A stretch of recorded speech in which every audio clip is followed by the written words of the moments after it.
I am Iron Man. This is a tasty burger. Welcome to the In Session Film Podcast. Welcome to this podcast review for August 14th, 2023. I am JD Duran. Brendan is not here for this one, so I ventured off to the internets and I found a great guest to join me for this conversation. And joining me is the great David Rosen from Piecing It Together. David, welcome back to the show. Yeah, thanks so much for having me back on. I'm looking forward to talking about this one. Absolutely. As I watched this one and I was scouring for reviews on it or any sort of write-up, and I came across I believe it was on Letterboxd, your Letterboxd review for it. Mm-hmm. I read it, was compelled by it, and immediately reached out. I said I would like to have David on for this podcast review. So really appreciate you being here and joining me for this. Right on, absolutely. Yeah, it was one that, like, as soon as I left the theater, I was kind of like buzzing, and I couldn't wait to get on the Letterboxd. And I still haven't recorded my Piecing It Together, but it's coming later this week. I'm going to be recording it. Well, I'm glad that this can serve as an appetizer for you. Yeah, to get ready for that. And I look forward to hearing that as well. But as we get into this, we're obviously here to talk about Theater Camp, which is directed by Molly Gordon and Nick Lieberman. It stars Molly Gordon as well as Ben Platt, Noah Glavin, Jimmy Tatro, and many others that come and go throughout the film. If you're not familiar with it, it is about this eccentric staff at a rundown theater camp in upstate New York who must band together with the beloved founder's broy son to keep the camp afloat. So as you probably can tell based off of our enthusiasm so far, we'll probably have some good things to say about this movie. But as we get into it, we'll first toss it over to you, David. What did you think about Theater Camp? Yeah, I loved this movie. I think that it's a really special thing when a movie loves art as much as this movie does. And that's something I've come to find over the last few years is I just really gravitate towards these kind of movies that really celebrate storytelling and celebrate art and celebrate music and those kinds of things. It's almost like a cheat code for me. Like once a movie that's clearly the intention, I'm like on board and I can't wait to see what else they have to say. And I think that it's just such a fun collection of characters, such a fun way of telling the story, and everything's just dialed up to 11 like at all times. And it was just a really great time at the movies. Yeah, I am with you. I loved this film. It's one of the best surprises of the year. I had heard good things about it, but didn't really know too much. And I especially did not realize it was going to be this musical mockumentary. And it's really, really funny. Most of the screenplay is improvised, which is certainly noticeable at times, but I love that organic dynamic. Not only for the film's hysterical humor, but also for its reference to theater and the arts, as you're talking about there. And that balancing act, I think, is so impressive. I mean, that would be challenging normally with a conventional script, but to have this level of improv embedded into the DNA of this film and never waver from its love toward theater is really incredible, because the comedy here is very self-reflective and aware of theatrical stereotypes, and it embraces them wholly to have fun with, but also show reverence towards simultaneously. It's astounding how it threads that needle specifically. For example, I think of the audition sequence where all the kids are singing various songs from pre-existing musicals, and it is really funny how it depicts the kids on the stage. There's a great moment where one of them holds out a note way longer than she needed to. There's a moment where the lights go out and the kid on stage finishes the number he's singing anyway. No one's going to let me or ruin this moment for me. The feedback from the counselors is really funny. I mean, the whole sequence is laughing with the process of the audition, the singing, the judging, the technicals of it all. It's never making fun of theater. Right. It's all out of genuine love, and that ethos seeps into every pore of the film, and I ate up every second of it. Yeah, I think that's the thing with mockumentaries, like, the best ones, like, the best Christopher Guest movies, of course, you can't, like, get away with not talking about Christopher Yeah. Guest when talking about a mockumentary, but Yeah. the Yeah. best ones, you're laughing at them somewhat, but also it's celebrating these people and just Yeah. how Hmm. committed they are to their dreams, basically, and what they are trying to achieve, and, Hmm. yeah, they're all so silly and so ridiculous, but they're so much fun to watch, and they're so just lovable kind of, Hmm. and Hmm. I'll just say another thing too, like before we get too deep into the movie, as far as I knew up until a week ago, this wasn't opening here in Las Vegas, which was a Oh, real wow. shame. I was like really bummed out about it. And then all of a sudden, there it was, two showings a day at one screen out of all the screens in Las Yeah. Vegas. And I was like, Yeah. thank you. And so I Yeah. got to go see it. And yeah, it would have been a real bummer to have not gotten a chance to see this in the theater. Yeah. I'm with you. I had seen it on, with some various reviews out there and, the occasional tweet of others that had seen the film. And I kept looking at when this was going to be released in the area. And it took a little while to get there. And I certainly wanted to make time because I wasn't sure if it was going to be one of those that come and gone in a week, Yeah, because sure. that somewhat happens, from time to time. And yeah, I loved it. I mean, even from the opening of this, where you have the Joan character who is the owner of this camp, and her and one of our friends, they're going on this tour to raise money. And I love how it crystallizes where Joan, this isn't a spoiler, this happens in the first 2 minutes of the movie, and much of what happens is predicated on this, where Joan collapses from some sort of ailment, as really its enthusiasm for the theater is much of the symbolism there. But I love how they throw up some text on screen that this is the first, coma related incident in New York theater history, or whatever it says there. It's just so good. Amazing. So like from the opening, you're like, okay, I know what I'm getting into. This film is going to be silly. It's going to be fun. But again, that reverence is there in some really great ways. And that really never dissipates at all. Absolutely, and, by the way, great to see Amy Sedaris, like, Yes. kind of having that reverence, like, obviously, we'll get into where it goes, but, like, towards we get into, like, the big musical number and everything that's kind of dedicated to her character, and, like, Uh-huh. it's like, she's awesome, and so, like, any movie that wants to celebrate Amy Sedaris, I'm down for that. Absolutely. And I guess as we get into this, let's start with her son Troy, because he God. might be the MVP for me here.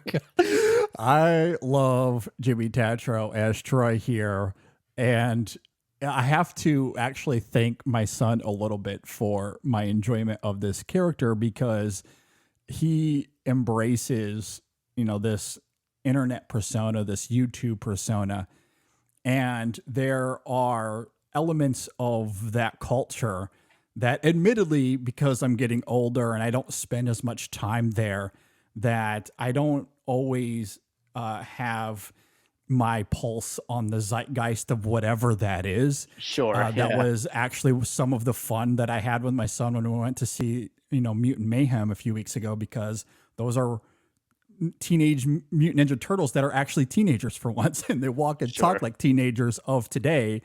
And so some of the verbiage and lingo, I had no idea what I was talking about. I had to turn to my interpreter, aka my 7-year-old son, to Nice. to let me know what some of these words mean. And there's a little bit of that here with Troy as well. But I was able to cling on to him a little bit more, because one of the, and I'll say this with all pun intended, buzzwords in my house Mm, is bussin'. My son, God. who is addicted to Fortnite and, playing video games, and, he certainly, he loves that internet culture. So there's certainly words like that he will regurgitate in my house all the time. And that is one of Sure. them. Like, that's bussin', bro. Like, I'm playing Fortnite and everything's bussin', dad. Is what he'll say to me. And Yeah. so with this character, I just saw my son in him in many ways, and I was able to laugh.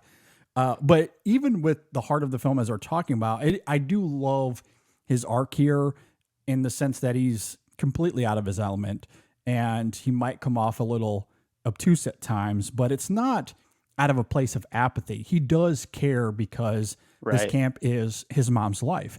He has no idea what he's doing, but he does want to leave an impact. He does want to create real change. And because he makes the biggest mistakes and he's the quote unquote outsider here, it's really fun to see how that character evolves over the course of the film. You know, I think of something like the sun salutation moment when he walks in as they're practicing that number and what he sees there, and you see a little emotion there in Troy. And of course, everything we see at the end. I mean, he has the biggest arc here, but it's also Sure. very playful. And again, it balances silliness with reverence in a great way that I loved. I just absolutely adored Troy in this film. Absolutely. I loved him too. And there's also like a thing with Troy where he's such like an idiot that like I was almost worried that he wasn't going to be as accepting of some of like the LGBTQ like Yeah, aspects of the sure. That's a good campers. point. And Yeah. and sure enough, he's just like totally cool with them. He just wants to have a good time Yeah. and put on a Yeah. good show. And even though he has no idea what he's doing and he's just, totally in over his head. Absolutely. And that's why I think it was important to note, like, as I was thinking about that character in context of this film, that, you know, we recognize that his antics, they do not come from a place of apathy or ignorance, even Sure. like he is very accepting. He's willing to be a part, he wants to be a part of these characters' lives in some ways. Like he has a moment with Glenn, I believe it is, the Glenn character, where Glenn mentions that, hey, if you want to connect with the kids here or even the counselors, you have to meet them at their level. And he does go about trying to do that. Yeah. Maybe he doesn't do it well, but Right. he does try to meet them on their level or at least come to an understanding of what drives them, what motivates them. And because again, he does care about this camp, he wants it to succeed, and everything he does comes from a place of wanting to do best for it. But he just, yes, he's just a little unaware of business and how it works and functions sometimes, and he's way in over his head. But that's the fun of the character, and I think they handle that very well. Absolutely, yeah, and so many different things happen with him. Whether it's the woman from the other camp who's taking advantage of him, or Hmm. just his dealings with the Glenn character, who really is kind of like the main through point of like the final act, kind of. Yeah, yeah, yeah, yeah. So yeah, there's just so much going on there, and all of it handled really well. Absolutely. And I do want to get to Rebecca and Amos here because they are obviously two of the major players here. But Sure. speaking of Glenn, I want to talk about him for a quick moment as well, because Glenn, as we are introduced to him, is the tech guy, right? He runs the lights and the sound. And I love that the film gives him this sequence showcasing how it's this challenging and thankless role simultaneously, because I very much come from a technical background. I did sound engineering for quite a few years Hmm. in the early 2010s. And I know exactly what that feels like to have this challenging role. It's quite daunting at times. Doing sound and lights isn't easy. The Yeah. best of them certainly make it look easy, make it sound seamless and great, but it's a very, very tasking thing, especially when you're working with, whether it be a band, which was what it was in my case, or with actors on stage who don't know how to properly use a microphone and they don't care, or you're working lights and there's a lot of movement. Like I certainly felt that in this film, but I also love how they not just showcase that with Glenn, but then go on to reverberate this idea that he's more than just sound and lights, Yeah. that there's more of a theatrical soul there that's just waiting to be unleashed. And I guess we don't have to get into too many spoilers there, but how the film goes about doing that is extremely gratifying at the end. Yeah, no, absolutely. And the dedication that all of them have to their craft and to art and to theater. Uh, I mean, I think most of all, he's the perfect example of that. Yeah, absolutely. Shall we talk about Rebecca and Amos? What did you think of Sure. those characters here? Yeah, I mean that they are the main characters essentially, Hmm. and they have a really great relationship. Like those people who, they just have that love for one another, but they also kind of are maybe holding each other back, and they maybe aren't the best for one another. And we get like a very clear arc from beginning to end between what happens to both of them and how they affect one another, and how what their future is going to look like is best for their relationship and their friendship. And they're really fun characters, and I don't really Yeah. know Ben Platt that well. Like, Mhm. I know obviously we had like all the Dear Evan Hansen stuff and big film Twitter jokes all over the place, Oh but yeah. And I I never never did see actually the film. I've I never seen didn't the play either. either. Yeah. Yeah, I didn't either, but I think he's great here. And Molly Gordon, great in this, and also as director. I think that they did a great job of carrying this and kind of giving it, the main through story. Yeah, I completely agree. Love Rebecca and Amos here, and with the performances, Molly Gordon, Ben Platt are both terrific. They have a striking chemistry, which is, I think I read. I could be way off on this, David. I don't know if you know. Aren't they a thing in real life? Is that Interesting. something that I read? I don't know. That's possible, I I suppose. could be making that up. Who Uh-huh. knows? I thought I read that, but I don't really know. Either way, it doesn't matter. Their chemistry is great in this film, regardless. Yeah.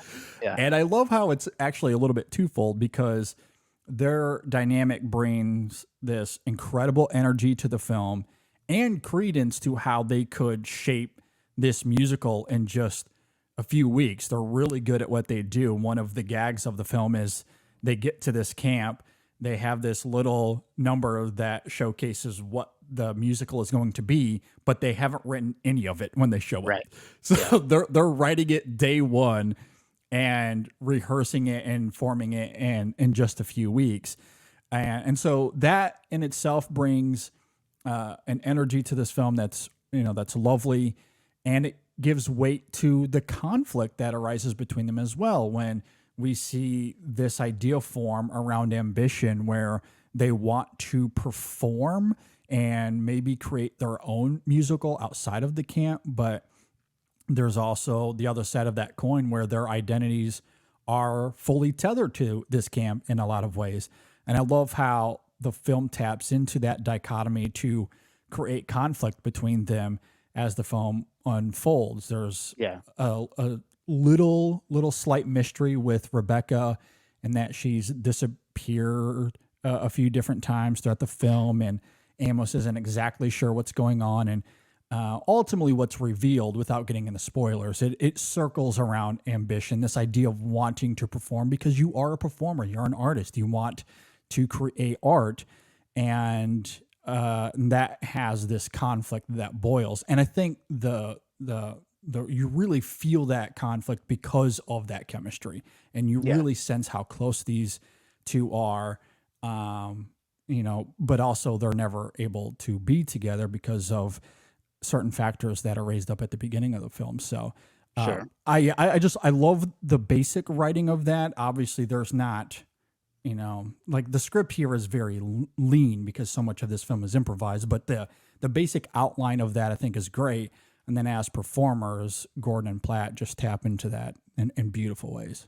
Absolutely. Also to their ambitions, these two characters, this, one of the many like subgenres this can fit into is like the summer camp movie. And it's kind of Yeah. like a tried and true thing of like, oh no, the camp's going to get closed if we don't, do the thing, whatever. Yeah. And Hmm. the thing is those stakes work so well here because oddballs like this who are really good at this one thing but don't get an opportunity to work with that one thing anywhere else Yeah. in the world, like that's the main thing here, is that Yeah. this camp is a place for these people to develop their art and work on it and turn it into something. And Yeah.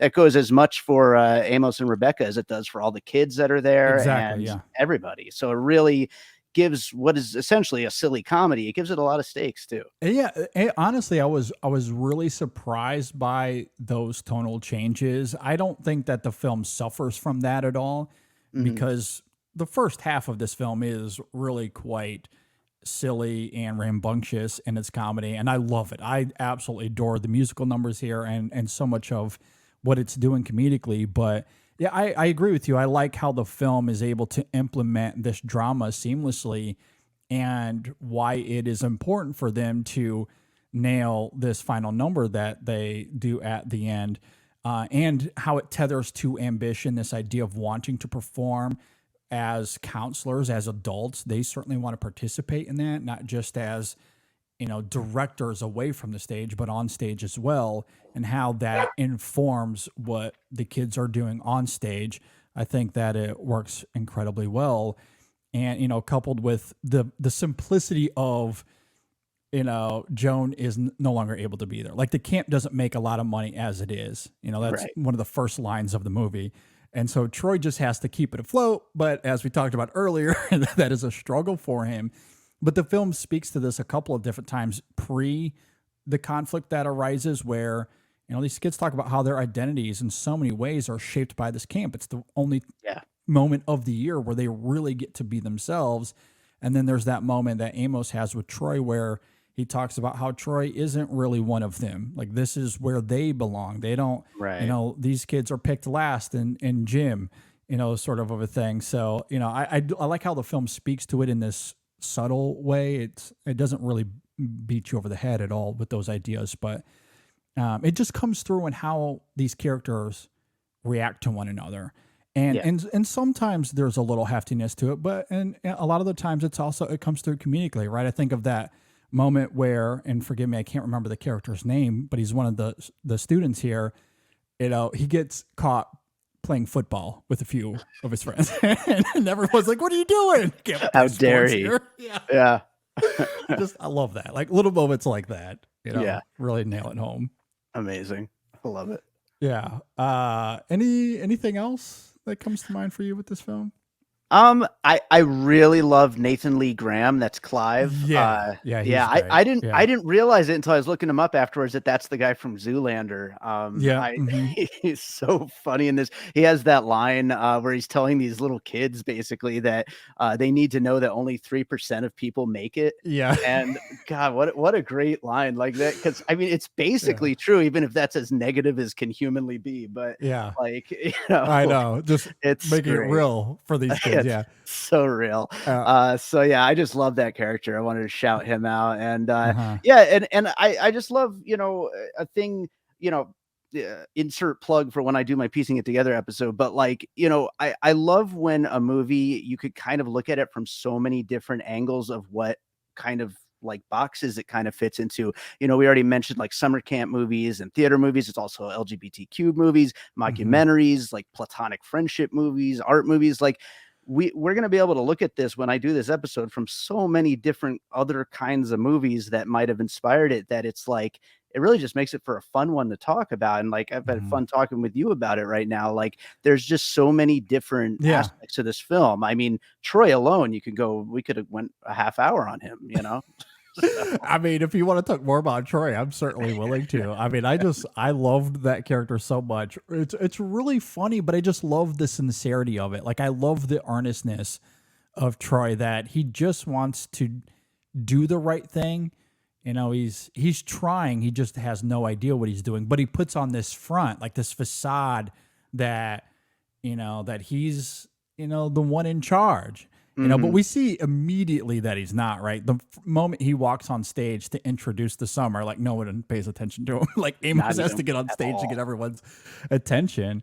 And and even as the film goes, like no one really cares or pays much attention or respects him even, and that doesn't really sway that earnestness at all. He goes out of his way to to try to do the right thing, but fails miserably, such as the moment where he brings in the investors and seduces a few kids to be the waiters.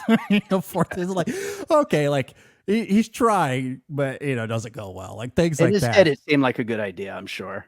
Yeah, talks Yeah. him into it. But I like how he like tries to get him to quote unquote perform, like create some art out of it, and then it just goes horribly, right? Because Yeah. you're dealing with kids, and that's exactly how that would go. Like I love that how the film threads that needle with that character. It was Absolutely. buzzing, as the kids say. Pretty I don't know if I busted. said that right, but Pretty lit. pretty Absolutely. lit. Yeah. Yeah. I do want to echo what you said about Clive. I think he's really great here. You mentioned the moment where he's talking about the kids and the 3% only make it. I also love the scene where it actually starts with Amos and Rebecca having a conversation, and Amos is like, let's go, let's cool off. Let's go to the fire and we'll have a drink. And there's some slight hesitation because they know when they get there that Clive is going to tell this story from like 1987 about him being naked on stage. And I love how the film leans into that. Like there's no attempt to subvert it at all. Like immediate cut and then him telling that story. A whole story. And it's so good. Like, the way he does it is incredible. Yeah, absolutely. I love it. Love that. Owen Thiele, I hope I'm saying that right, as Gigi, I think is really fun in this film as well. The one moment I think of going back to the audition sequence, there's a moment where one of the kids is up on stage and he simply says, it says here that you're allergic to polyester. Why? And there's something about how he says why. That is just so good. Like What a ridiculous line. Like, why are you allergic to this thing? Like it's so silly and simple, but like that's the kind of improv that I love here. Like it's just so effective. There's also Io Adibri as Janet. Yeah, that's what I was going to bring up too. Yeah, what did you think of that character? Oh, it's funny. At first, I was like, "There's no way they're going to make this work," and it's one of those bits that like gets better the longer it goes. Yeah. That she has no idea what she's doing, and she's lied her way into this teaching job. Yeah, it's really funny. yeah. I immediately think of the what did you call it? The theater battling. Oh, yeah. Is that what Something it was? like that. It's battle Something like that. something. Yeah. Theater battling. And she's like, what is it? And, the first couple answers are all about poetry and artistry. And she's like, no, what is the literal definition? Because she really has no clue. She has no idea. Like, love that. And that is born out of exactly what you're saying. Like, it just gets better as it goes. Like, the whole interview with Troy, that was great. But as it goes, and we see that she truly has no clue what she's talking about. It's just wonderful. I mean, at one point she's at the campfire and all of the other counselors are like, who are you? Like, what are you doing here? We don't know you. Like, it's just great. Yeah. Oh yeah. Love that. Any other thoughts here on Theater Camp? I think we got to most of it. I was going to say, have you seen the short film? I have not. I have not. No, I have not seen the short. I'd like to check that out because I know it's the same. It's Molly Gordon and Nick Lieberman, and I'd love to see how it, if there's other jokes and stuff, like other character bits that they get into. Yeah, I mean it's kind of the same thing last year with Marcel the Shell with Shoes On, because I never saw any of the previous YouTube videos or shorts with that character either. And I immediately, after watching that movie, went and revisited as many as I could find. So I might do the same thing with the short film here and go and try to go back and see it, because I really love this as well. I mean, I guess the last thing that we could talk about is the actual music in this film is quite excellent. Sure. Very funny, but also like there's, again, going back to the reverence it shows to theater and to art. Like the musical numbers here are really well written, well performed. Like the lyrics have like a silliness to them when you actually listen to what they're saying. But if you just listen to structure and sound, I mean, it's just like any other great musical that we get all the time. So like, it's incredible how they find that balance of genuine sincerity and just silly humor. Yeah, I brought up Christopher Guest earlier, but that brings me back to A Mighty Wind, where like the songs are genuinely great, but they're also just like so dumb and like ridiculous. Yeah. Like Pop Stars is kind of that same for me as well. Yeah, sure, like, absolutely. Awesome music, ridiculous, just absurd. It's a really difficult thing to balance, and it is. Yeah, they pull it off really well. Absolutely, I've been listening to this soundtrack nonstop. It's really great. And I find myself in that middle ground where I'm like, yeah, this is really catchy. Like I'm moving to the music and the melody. And then you listen to what they're saying and you're laughing. Like you're on the floor rolling around too. So definitely. It's great. I really love it a lot. Very much recommend going and seeing this. If it's in your theater, I know the distribution hasn't been quite as wide as many others that we've seen recently, but if it does come to your area, please go and check it out. It's really wonderful. David, thanks so much for being here. Really appreciate it. Yeah, absolutely. Thanks again for having me on. Maybe we can get you back on piecing it Yeah, together sometime. absolutely. Would love to do that whenever we can, find a good time and movie. I'd absolutely love to be back. Tell us where we can find your podcast. Where can we find you on social media as well? Absolutely. You can find Piecing It Together wherever you listen to podcasts, and follow us on social media at Piecing Pod, and join our Facebook group, Popcorn and Puzzle Pieces, if you want to join in with a bunch of fun loving movie people. Yeah, definitely go and check it out. Really great podcast. I love it. I listen pretty frequently, and really appreciate you being here, David. With that, we will have a written review. Actually, I believe we do have a written review of this up at InSessionFilm.com, so you can go and check that out as well. Leave us any feedback you have. If you agree or disagree with anything we had to say, we'd love to hear from you. Hit us up on social media, Facebook, Twitter, Instagram, Blue Sky. We're all, everyone's everywhere now. So just find us. If you're watching this on YouTube, leave a comment below. Would love to hear your feedback on this. And again, I know a lot of people haven't seen this yet, so many of you might be catching up with this way after the fact, and still would love to hear from you. Hope you get a chance to catch it. So with that, I think that'll do it. Thanks again, Dave, for being here. Thanks for listening, everybody. We will see you next time on the In Session Film Podcast.